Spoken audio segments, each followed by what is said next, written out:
মধ্যপ্রাচ্যে air defence সহায়তা পাঠাবে ইতালি। ২০ মার্কিন সামরিক স্থাপনায় ইরানের হামলা, মার্কিন সিনেটে যুদ্ধ বিরোধী প্রস্তাব নাকচ। দেশ গঠনে অবদানের স্বীকৃতিতে স্বাধীনতা পুরস্কার পাচ্ছেন সাবেক প্রধানমন্ত্রী বেগম খালেদা জিয়া। ১৫ ব্যক্তি ও ৫ প্রতিষ্ঠান মনোনীত। ঈদ যাত্রা নির্বিঘ্ন করতে প্রধানমন্ত্রীর নির্দেশ, ১৮ মার্চ নির্বাহী আদেশে ছুটি ঘোষণা। চলছে বাস ট্রেনের আগাম টিকিট বিক্রি। এবং শহীদ আবু সাইদ হত্যা মামলার রায় ৯ এপ্রিল। সর্বোচ্চ শাস্তির প্রত্যাশা প্রসিকিউশনের। তদন্ত ত্রুটিপূর্ণ বলছে আসামি পক্ষের আইনজীবী।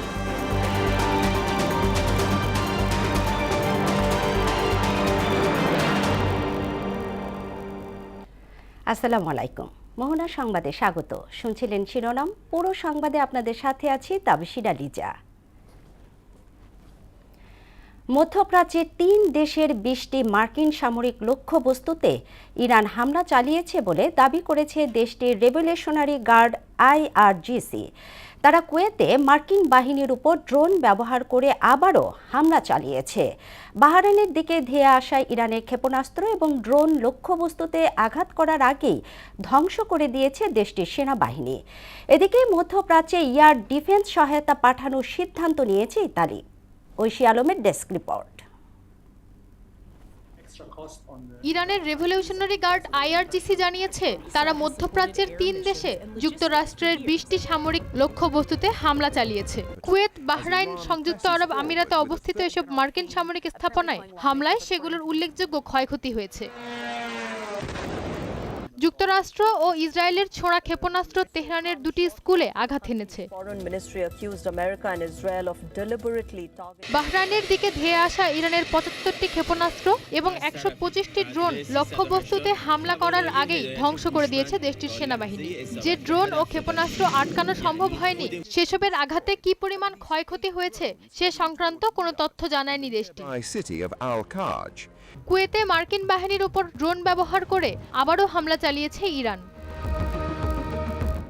মধ্যপ্রাচ্যে এয়ার ডিফেন্স সহায়তা পাঠানোর সিদ্ধান্ত নিয়েছে ইতালি। দেশটির প্রধানমন্ত্রী জর্জিয়া মেলোনি বলেন, ইতালি উপসাগরীয় অঞ্চলের দেশগুলোতে আকাশ নিরাপত্তা বিষয়ক নিরাপত্তা সহায়তা পাঠানোর সিদ্ধান্ত নিয়েছে। মধ্যপ্রাচ্যে চলমান যুদ্ধ পরিস্থিতিতে নিজেদের আকাশ সীমা নিরাপদ রাখতে কাতারের সামরিক বাহিনীর প্রস্তুতি বাড়ানোর নির্দেশ দিয়েছে দেশটির আমির Sheikh Tamim bin Hamad Al Thani. ইরানে গেল ৫ দিন ধরে ইন্টারনেট পরিষেবা বন্ধ আছে। আন্তর্জাতিক সাইবার নিরাপত্তা পর্যবেক্ষণ সংস্থা নেটব্লক এ তথ্য জানিয়েছে। ঐশী আলম, মোহনা সংবাদ। যুক্তরাষ্ট্রকে শক্ত জবাব দিতে না পারা পর্যন্ত যুদ্ধই চলবে, এমন হুঁশিয়ারি দিয়েছেন ইরানের উচ্চ পদস্থ সামরিক কর্মকর্তা কিউমার্স হায়দারি। এবার এশিয়া ও ইউরোপের সংযোগস্থলে অবস্থিত আজারবাইজানে আঘাত হানল ইরানি ড্রোন। ট্রাম্পের যুদ্ধ ঘোষণার ক্ষমতা সীমিত করতে সিনেটে আনা প্রস্তাব নাকচ হয়ে গেছে। ইরানের সামরিক অভিযান অব্যাহত রেখেছে যুক্তরাষ্ট্র ও ইসরায়েল। এদিকে বাংলাদেশ আগ্রাসী শক্তির সরাসরি নিন্দা ও প্রতিবাদ জানাবে এমন প্রত্যাশার কথা জানিয়েছেন ঢাকায় নিযুক্ত ইরানের রাষ্ট্রদূত জালিল রাহিমি জাহানাবাদী। ঐশী আলমের আরেকটি ডেস্ক রিপোর্ট। ইরান থেকে ড্রোন হামলা চালানো হয়েছে দেশটির উপর, এমন দাবি করেছে আজারবাইজানের পররাষ্ট্র মন্ত্রণালয়। এতে আহত হয়েছে ২ জন। বৃহস্পতিবার বার্তা সংস্থা রয়টারের সংবাদে দেখা যায়, নাকচিভান আন্তর্জাতিক বিমানবন্দরের টার্মিনালের কাছে কালো ধোঁয়া উঠছে। যুক্তরাষ্ট্র এবং ইসরায়েলের সঙ্গে যুদ্ধ কতদিন চলবে তা নিয়ে কোনো দুশ্চিন্তা করছে না ইরান, বরং এ যুদ্ধে দেশটির প্রতিরক্ষা বাহিনীর লক্ষ্য যুক্তরাষ্ট্রকে একটি কঠিন জবাব দেয়া, এমন মন্তব্য করেছেন দেশটির উচ্চপদস্থ সামরিক কর্মকর্তা জেনারেল কিউমার্স হায়দারি। তিনি আরও বলেন, যুক্তরাষ্ট্রকে শক্ত জবাব দিতে না পারা পর্যন্ত এ যুদ্ধই চলবে। ইরানের পররাষ্ট্র মন্ত্রণালয় জানিয়েছে, নিজেদের ভূখণ্ডে ইরানের বিরুদ্ধে কোনো প্রকার হুমকিকে প্রশ্রয় দেবে না ইরাক। ইরাকের প্রধানমন্ত্রী বলেন, তার নেতৃত্বাধীন সরকার ইরাকের ভূখণ্ডে কিংবা সীমান্তে ইরানের বিরুদ্ধে কোনো হুমকিকে প্রশ্রয় দিবে না। এদিকে ইরানে হামলা চালানোর ক্ষেত্রে মার্কিন প্রেসিডেন্ট ডোনাল্ড ট্রাম্পের যুদ্ধ ক্ষমতা সীমিত করার প্রস্তাব মার্কিন সিনেটে পাশ হয়নি। ইরানের বিরুদ্ধে সামরিক ও বেসামরিক স্থাপনায় হামলা অব্যাহত রেখেছে ইসরায়েল যুক্তরাষ্ট্র। অন্যদিকে ওআইসির সদস্য ও মুসলিম দেশ হিসেবে বাংলাদেশ আগ্রাসী শক্তির সরাসরি নিন্দা ও প্রতিবাদ জানাবে এমন প্রত্যাশার কথা জানিয়েছেন ঢাকায় নিযুক্ত ইরানের রাষ্ট্রদূত জলিল রাহিমি জাহানবাদী। ইরানে অবস্থানরত বাংলাদেশি শিক্ষার্থীদের নিরাপদ স্থানে সরিয়ে নেওয়া হয়েছে বলেও জানান তিনি। ঐশী আলম, মোহনা সংবাদ। ইরানে যুক্তরাষ্ট্র ইসরায়েলের সংঘাতের ফলে বিপর্যস্ত বৈশ্বিক জ্বালানি খাত। তেলের সরবরাহ যেমন কমেছে তেমনই বেড়েছে দাম। তবে দেশের বাজারে এখনও কোনো প্রভাব না পড়লেও আতঙ্কিত সাধারণ মানুষ। আর যুদ্ধ দীর্ঘমেয়াদী হলে দেশে তেলের দাম নাগালের বাইরে চলে যাবে বলে মনে করছেন বিশেষজ্ঞরা। তবে পেট্রোলিয়াম কর্পোরেশনের দাবি, দেশে তেলের পর্যাপ্ত মজুদ রয়েছে। বিজন কুমারের বিশেষ প্রতিবেদন। যুদ্ধের দামামায় কাঁপছে মধ্যপ্রাচ্য। এর উত্তাপ ছড়িয়ে পড়েছে বিশ্বজুড়েই। ইরান আর যুক্তরাষ্ট্র ইসরায়েলের হামলা পাল্টা হামলার মধ্যেই ইরানের কৌশল একটু ভিন্ন। জ্বালানি খাতকে চাপে ফেলে যুদ্ধের ময়দানে ফায়দা নিতেই ব্যস্ত ইরান। হরমুজ প্রণালী বন্ধ করে সে বার্তাই দিল ইরান। এরই মধ্যে তেল শোধনাগার আর গ্যাস ক্ষেত্র বন্ধের পাশাপাশি নিরাপত্তা জোরদার করেছে সৌদি আরব, কাতার, কুয়েত। ইরানও কড়া হুঁশিয়ারি দিয়েছে, মধ্যপ্রাচ্যের কোনো দেশ আকাশপথে হামলার অনুমতি দিলেই লক্ষ্যবস্তু হবে আর্থিক প্রতিষ্ঠান ও জ্বালানি খাত। এমন বাস্তবতায় দেশের বাজারে এখনো কোনো প্রভাব না পড়লেও আতঙ্কিত সাধারণ মানুষ। সংকট উত্তরণে সরকারকে এখনই প্রস্তুতি নেওয়ার আহ্বান জানান তারা। আমাদের যে তেল আছে সে তেল হাইয়েস্ট 10 দিন রিজার্ভে আছে, যেই আমরা যেহেতু রাইড শেয়ার করি আমাদের তেল খুব প্রয়োজন। সবার মধ্যে এরকম একটা আতঙ্ক করতেছে যে মানে তেল বেশি করে নিয়ে ফেলাটাই হবে। বর্তমান সরকারকে উদ্দেশ্য করে বলবো, যারা এগুলা করে তারা যেন নাজেন করতে পারে। তবে দেশে প্রভাব না পড়লেও অস্থির বৈশ্বিক জ্বালানি খাত। এরই মধ্যে বেড়েছে দাম। তেলের বাজার নিয়ন্ত্রণে না রাখতে পারলে সবকিছুর ওপরই প্রভাব পড়বে বলে মনে করছেন জ্বালানি বিশেষজ্ঞরা। জ্বালানি এমন একটা জিনিস যেটার সাথে সবকিছু রিলেটেড। জ্বালানি সংকট যদি হয়, এটার সাথে অন্যান্য দ্রব্যমূল্যের মানে ঊর্ধ্বগতি একটা স্বাভাবিক ব্যাপার। সুতরাং সে সংকটটা রয়েই গেছে। আমদানিকারক সংস্থা পেট্রোলিয়াম কর্পোরেশন বলছে এখনো ডিজেলের মজুদ রয়েছে 14 দিনের, আর অকটেনের 28, পেট্রোল 15, ফার্নেস অয়েল 93 এবং জেট অয়েলের মজুদ রয়েছে 1 মাসের। জানুয়ারি টু জুন আমাদের চুক্তি কমপ্লিট, এবং কোন সময়ে, যে বিশেষ করে মার্চেরটা আমাদের ফিক্সড হয়ে গেছে যে কখন কখন আসবে। আর এপ্রিল, মে, জুন আমরা প্রোগ্রাম পেয়ে গেছি। পোর্ট অফ ডেলিভারির ক্ষেত্রে আমরা একটু হলেও নিশ্চিত আছি যে এরা এই পর্যন্ত আমাদের নেগেটিভ কোনো মেসেজ দেয় না। পেট্রোবাংলার চেয়ারম্যান রেজানুর রহমান বলেন, তেল সরবরাহ স্বাভাবিক রাখতে আগাম প্রস্তুতির অংশ হিসেবে এরই মধ্যে 7টি এলসি খোলা হয়েছে। এপ্রিলেও হলো আমাদের 14টা, তো গতকাল পর্যন্ত আমাদের 7টা এলসি আমরা কমপ্লিট করেছি। বিজন কুমার, মোহনা সংবাদ, ঢাকা। চলতি বছর স্বাধীনতা পদক পাচ্ছেন প্রয়াত সাবেক প্রধানমন্ত্রী বেগম খালেদা জিয়া সহ 20 ব্যক্তি ও প্রতিষ্ঠান। বৃহস্পতিবার এক বিজ্ঞপ্তিতে মন্ত্রিপরিষদ বিভাগ থেকে পুরস্কার প্রাপ্তদের নাম ঘোষণা করা হয়। মন্ত্রিপরিষদ বিভাগের অতিরিক্ত সচিব হুমায়ুন কবিরের সই করা ওই বিজ্ঞপ্তিতে বলা হয়, জাতীয় পর্যায়ে গৌরবোজ্জ্বল ও কৃতিত্বপূর্ণ অবদানের স্বীকৃতিস্বরূপ খালেদা জিয়া সহ 15 জন বিশিষ্ট ব্যক্তি এবং 5টি প্রতিষ্ঠানকে এ বছরের স্বাধীনতা পুরস্কার দেওয়ার সিদ্ধান্ত নিয়েছে সরকার। ঈদ উল ফিতর উপলক্ষে নির্বাহী আদেশে 18 মার্চ ছুটি ঘোষণা করেছে সরকার। ফলে 17 থেকে 23 মার্চ পর্যন্ত ঈদের ছুটি থাকবে বলে জানিয়েছেন মন্ত্রিপরিষদ সচিব নাসিমুল গনি। বৃহস্পতিবার সকালে সচিবালয়ে মন্ত্রিপরিষদ বৈঠক শেষে তিনি কথা বলেন। সাবেক প্রধানমন্ত্রী প্রয়াত বেগম খালেদা জিয়া সহ 20 ব্যক্তি ও প্রতিষ্ঠান এ বছর স্বাধীনতা পদক পাচ্ছেন বলেও এ সময় তিনি জানান। বাকিটা জানাচ্ছেন মফিউর রহমান। বৃহস্পতিবার সকালে প্রধানমন্ত্রীর সভাপতিত্বে সচিবালয়ে মন্ত্রিপরিষদের বৈঠক অনুষ্ঠিত হয়। বৈঠক শেষে মন্ত্রিপরিষদ সচিব বলেন, এবছর ঈদযাত্রা নির্বিঘ্ন করতে 18 মার্চ থেকে নির্বাহী আদেশে ছুটি ঘোষণা করা হয়েছে। এতে ঈদের ছুটি থাকবে 17 থেকে 23 মার্চ পর্যন্ত। 18 মার্চ ছুটি থাকছে, ফলে আগামী 17 তারিখ থেকে 17, 18, 19, 20, 21, 22, 23 একটানা 7 দিন ছুটি থাকছে, যাতে সবাই একটু নির্বিঘ্নে বাড়ি যেতে পারেন এবং বাড়ির থেকে যথাসময়ে ফিরে এসে অফিস করতে পারে। তিনি আরও বলেন, বিভিন্ন ক্ষেত্রে বিশেষ অবদানের জন্য 15 ব্যক্তি ও 5 প্রতিষ্ঠান পাচ্ছে স্বাধীনতা পুরস্কার। এর মধ্যে স্বাধীনতা, গণতন্ত্র ও নারী শিক্ষা সহ দেশ গঠনের অবদানের জন্য সাবেক প্রধানমন্ত্রী প্রয়াত বেগম খালেদা জিয়াকে মরণোত্তর স্বাধীনতা পদক দেয়া হচ্ছে। স্বাধীনতা পুরস্কার 2026 তারিখের এইটার চূড়ান্ত হয়েছে। এবারে 20 জনকে পুরস্কার দেওয়া হচ্ছে। 1 নম্বরে আছেন বেগম খালেদা জিয়া, মরণোত্তর স্বাধীনতা, গণতন্ত্র ও নারী শিক্ষা সহ দেশ গঠনের সার্বিক অবদানের জন্য। 2 নম্বর হচ্ছে ফৌজদার ক্যাডেট কলেজ, মুক্তিযুদ্ধে সবচেয়ে বেশি সংখ্যক সদস্য দেওয়ার জন্য, যারা বীর উত্তম বিভিন্ন খেতাবে ভূষিত হয়েছেন। মেজর মোহাম্মদ আব্দুল জলিল, মরণোত্তর মুক্তিযুদ্ধের জন্য। অধ্যাপক ডাক্তার জহুরুল করিম, বিজ্ঞান ও প্রযুক্তির জন্য। ঢাকা মেডিকেল কলেজ হাসপাতাল, চিকিৎসা সেবা এবং চিকিৎসাবিদ্যার জন্য। আগামী 12 মার্চ ত্রয়োদশ সংসদের প্রথম অধিবেশনে রাষ্ট্রপতির ভাষণ নিয়ে ক্যাবিনেটে আলোচনা হয়েছে বলেও জানান মন্ত্রিপরিষদ সচিব।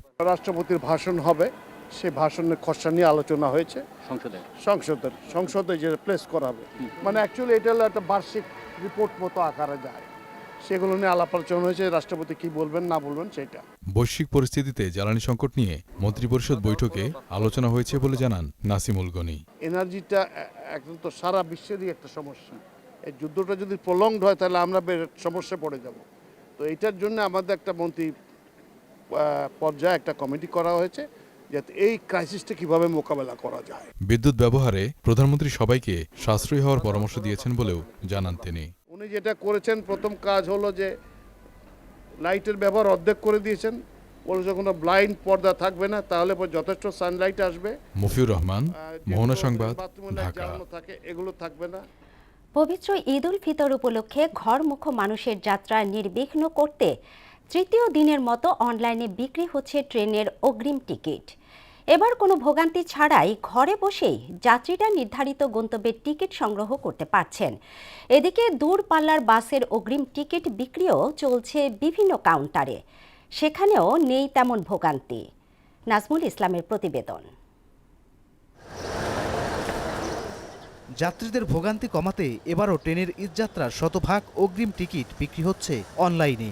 সকাল 8টা থেকে পশ্চিমাঞ্চল এবং দুপুর 2টা থেকে পূর্বাঞ্চলের ট্রেনের টিকিট বিক্রি করা হচ্ছে। বৃহস্পতিবার দেওয়া হয় 15 মার্চের টিকিট। অনলাইনেই শতভাগ টিকিট বিক্রি হওয়ায় অনেকটাই ফাঁকা কমলাপুর রেল স্টেশন। শুক্রবার থেকে পরবর্তী 4 দিন দেওয়া হবে 16, 17, 18 ও 19 মার্চের টিকিট। আর ফিরতি যাত্রার টিকিট বিক্রি শুরু হবে 13 মার্চ থেকে। এদিকে বৃহস্পতিবার থেকে শুরু হয়েছে বাসের অগ্রিম টিকিট বিক্রি। কাউন্টারের পাশাপাশি অনলাইনেও টিকিট সংগ্রহ করা যাচ্ছে। প্রথম দিন কিছুটা ভিড় থাকলেও আজ তুলনামূলক স্বস্তিতেই টিকিট সংগ্রহ করছেন যাত্রীরা। ঈদে বাড়ি যাব, এখানে টিকিট নিতে হবে, ফ্যামিলি সহকারে আমরা বাড়ি যাব, এই জন্য অগ্রিম টিকিটের জন্য এখানে আসছি। 17 তারিখের জন্য আসছি, যাতে ভালোভাবে টিকিটটা পেয়ে একটা ভালো একটা সিট পেয়ে পরিবার সহ গ্রামে যাই ঈদটা করার জন্য। স্বাচ্ছন্দ্যে কেটেছি এবং বাড়ি যাওয়ার জন্য আমাকে খুবই আনন্দিত লাগছে এবং আশা করি স্বাচ্ছন্দ্যে বাড়ি পৌঁছাইতে পারবো। ইতোমধ্যেই 18 মার্চের সব টিকিট বিক্রি হয়ে গেছে। আগামী 2-1 দিনে আগাম টিকিট বিক্রির চাপ বাড়বে বলে জানান পরিবহন সংশ্লিষ্টরা।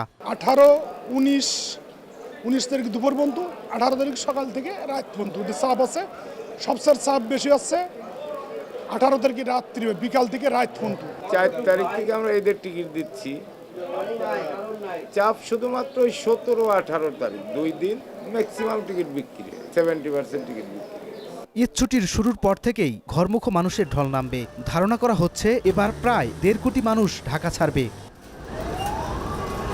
নাজমুল ইসলাম, মোহনা সংবাদ, ঢাকা।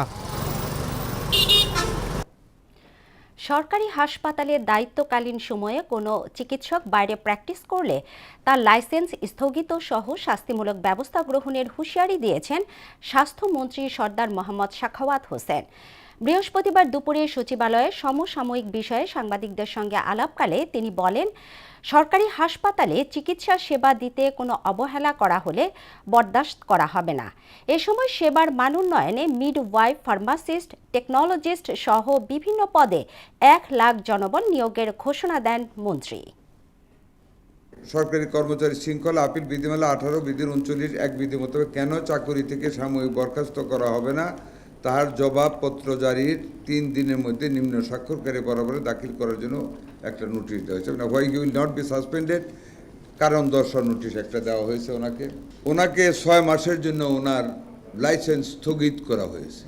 প্র্যাকটিস করতে পারবে না, he won't be able to do any practice. পাট পণ্য রপ্তানিতে কর ছাড় ও নগদ সহায়তা দিয়ে কাঁচা পাট রপ্তানির উপর নির্ভরতা কমাতে চায় সরকার।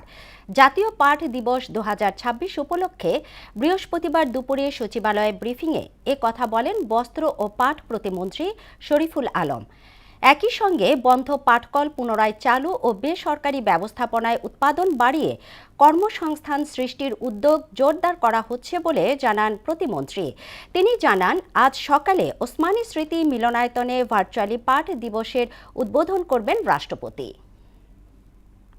মাননীয় প্রধানমন্ত্রীর নির্দেশনায় পাট শিল্পের উন্নয়নে বর্তমান সরকার সবার আগে বাংলাদেশ দর্শন এই একই সাথে রাষ্ট্র সংস্কারের 31 দফার ভিত্তিতে বস্ত্র ও পাট মন্ত্রণালয় পাট খাত উজ্জীবিত করতে স্বল্প ও মধ্যমেয়াদী কার্যক্রম পরিকল্পনা নিয়ে কাজ করছে।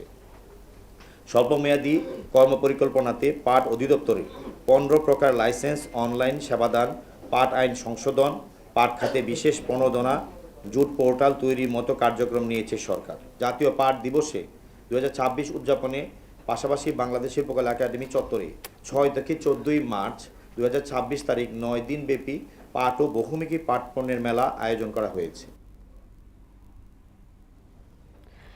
যুক্তরাষ্ট্র বাংলাদেশের সৌহার্দ্যপূর্ণ শুভাকাঙ্ক্ষী, তাই সফররত মার্কিন সহকারী মন্ত্রীর সঙ্গে বৈঠকে অর্থনৈতিক, কূটনৈতিক সহ বিভিন্ন ক্ষেত্রে দ্বিপক্ষীয় সম্পর্ক উন্নয়নের বিষয়ে আলোচনা হয় বলে জানিয়েছেন বিএনপির স্থায়ী কমিটির সদস্য মঈন খান।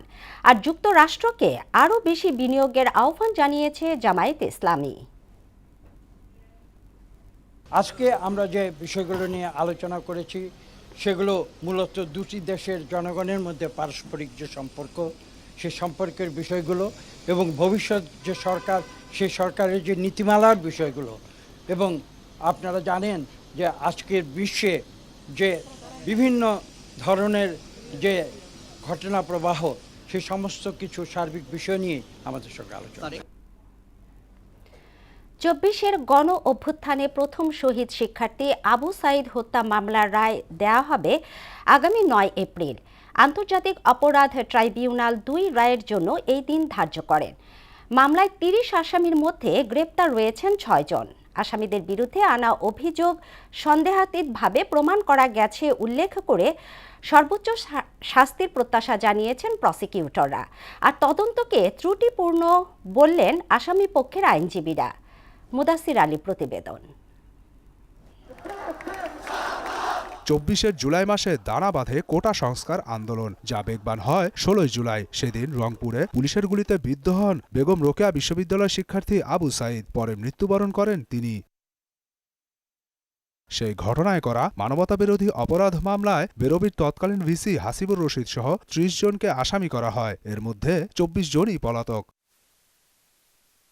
গেল বছরের 27 আগস্ট সূচনা বক্তব্য ও সাক্ষ্য গ্রহণের মধ্য দিয়ে মামলার আনুষ্ঠানিক বিচার শুরু হয়। চলতি বছরের 21 থেকে 25 জানুয়ারি যুক্তিতর্ক শেষ হয়। সব প্রক্রিয়া শেষে অবশেষে রায় ঘোষণার দিন ধার্য করেন বিচারপতি নজরুল ইসলাম চৌধুরীর নেতৃত্বাধীন আন্তর্জাতিক অপরাধ ট্রাইব্যুনাল 2। প্রসিকিউশন বলছে, অভিযোগের পক্ষে যথেষ্ট তথ্য প্রমাণ উপস্থাপনে সক্ষম হয়েছেন তারা। আগামী এপ্রিল মাসের 9 তারিখে এই দিন এই মামলার রায় ঘোষণা করবেন মর্মে আদালত আজকে ঘোষণা করেছেন।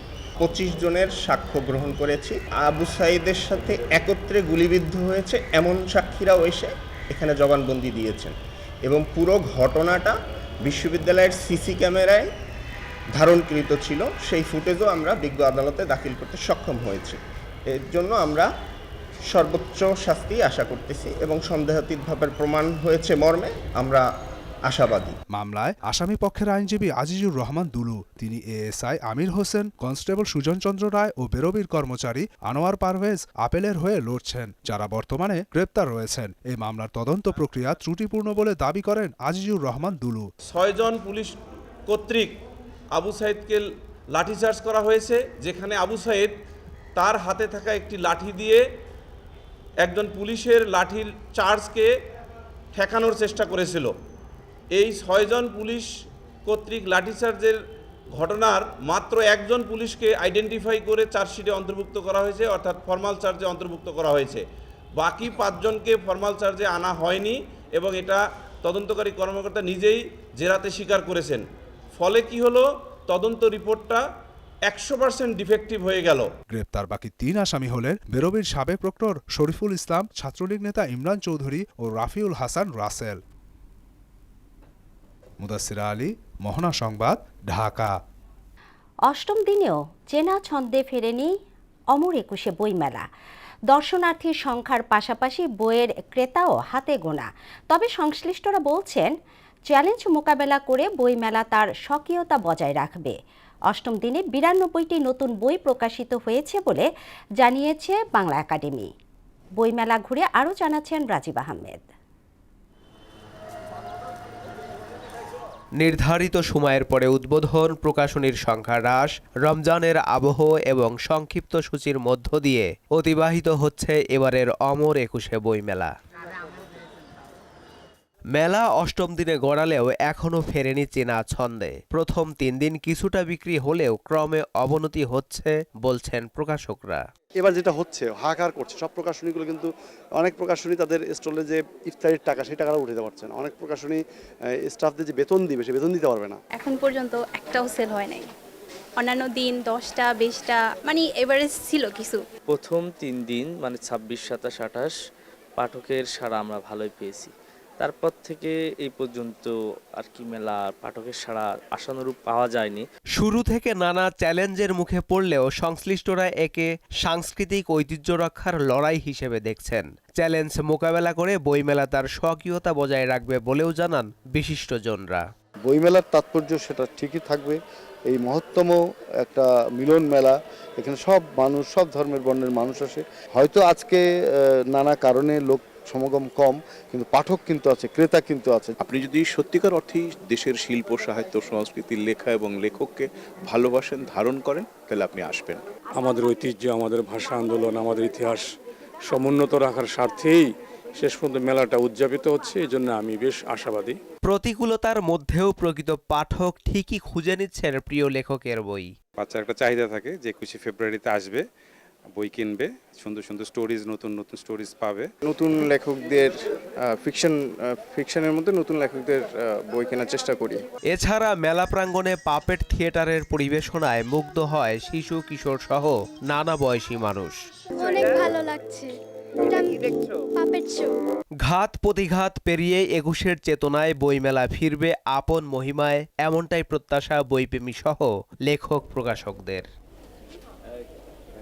রাজীব আহমেদ, মোহনা সংবাদ, ঢাকা। বাংলাদেশ ব্যাংকের স্বাধীনতা ও নিরপেক্ষতা নিশ্চিতে নতুন গভর্নরের নিয়োগ বাতিলের দাবি জানিয়েছে টিআইবি।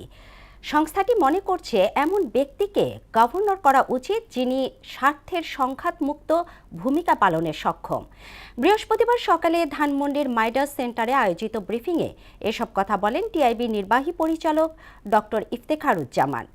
সরকারি কর্মচারীদের রাজনৈতিক কর্মকাণ্ডে অংশগ্রহণ বন্ধ সহ গোয়েন্দা সংস্থার সংস্কারে প্রয়োজনীয় উদ্যোগের দাবিও জানান তিনি। বিস্তারিত নাহিদ সিরাজের নিম্মির রিপোর্টে। 15 দিন পার করল বাংলাদেশের নতুন সরকার, যাদের ঘাড়ে পাহাড় সম প্রত্যাশার চাপ।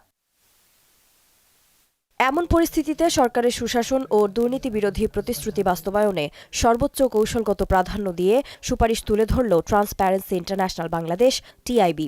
সংবাদ সম্মেলনে সংস্থাটির প্রস্তাবনা তুলে ধরেন senior research fellow Mohammad Zulkarnain. আমাদের প্রথম সুপারিশ যেটি অন্তর্বর্তীকালীন সরকারের মেয়াদের শেষ সময়ে জারিকৃত দুর্নীতি দমন কমিশন অধ্যাদেশ 2025-এর বিদ্যমান ঘাটতিসমূহ দূর করতে দুদক সংস্কার কমিশনের প্রস্তাবিত সুপারিশমালা অনুযায়ী অধ্যাদেশ অন্তর্ভুক্ত নিম্নোক্ত বিষয়সমূহের প্রয়োজনীয় সংশোধন ও অন্তর্ভুক্তকরণের উদ্যোগ গ্রহণ করার সুপারিশ করেছি।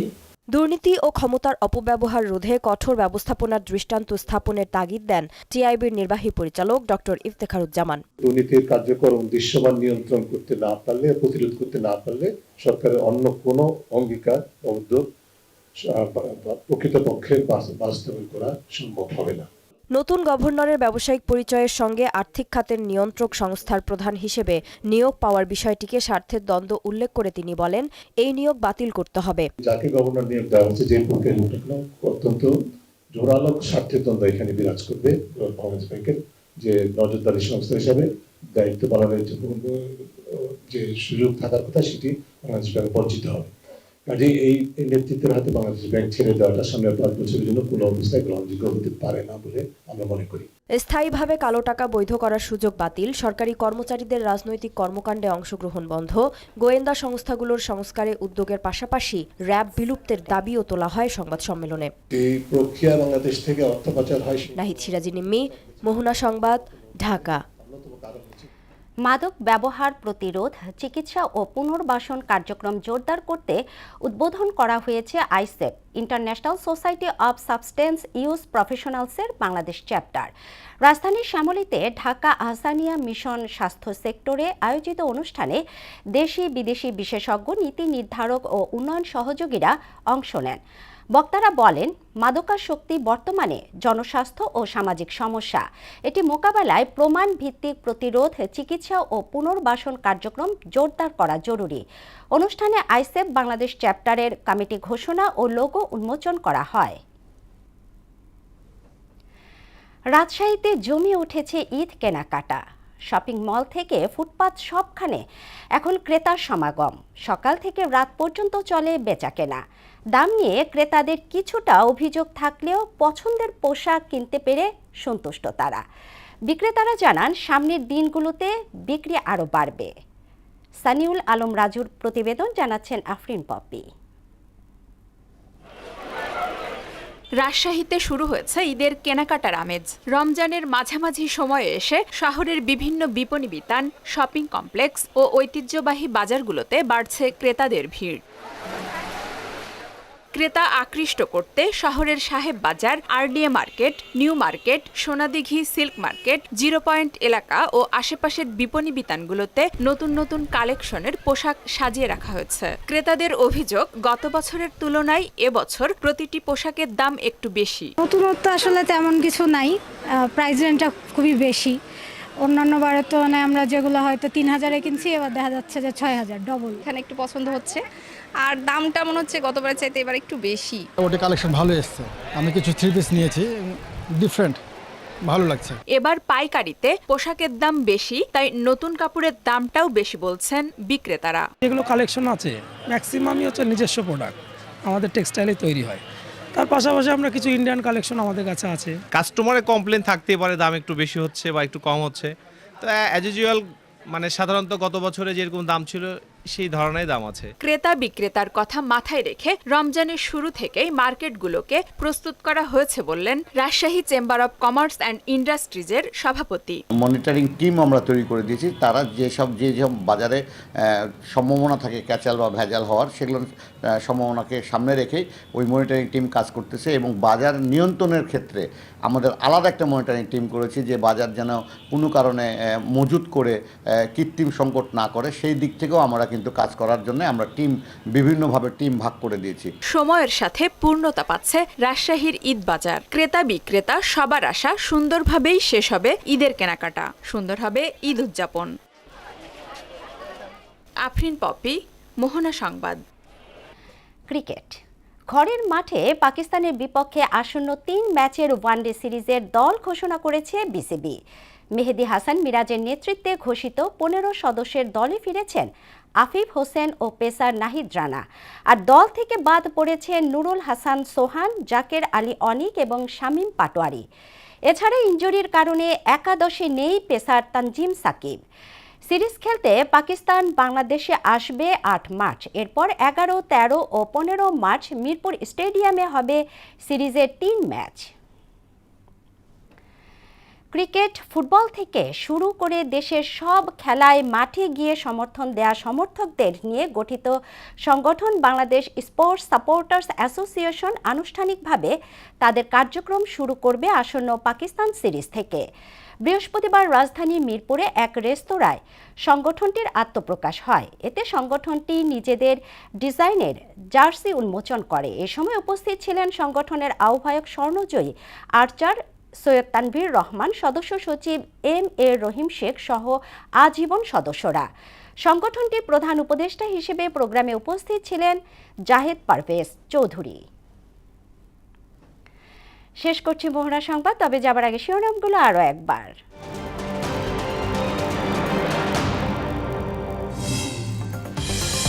মধ্যপ্রাচ্যে এয়ার ডিফেন্স সহায়তা পাঠাবে ইতালি। ২০ মার্কিন সামরিক স্থাপনায় ইরানের হামলা, মার্কিন সিনেটে যুদ্ধবিরোধী প্রস্তাব নাকচ।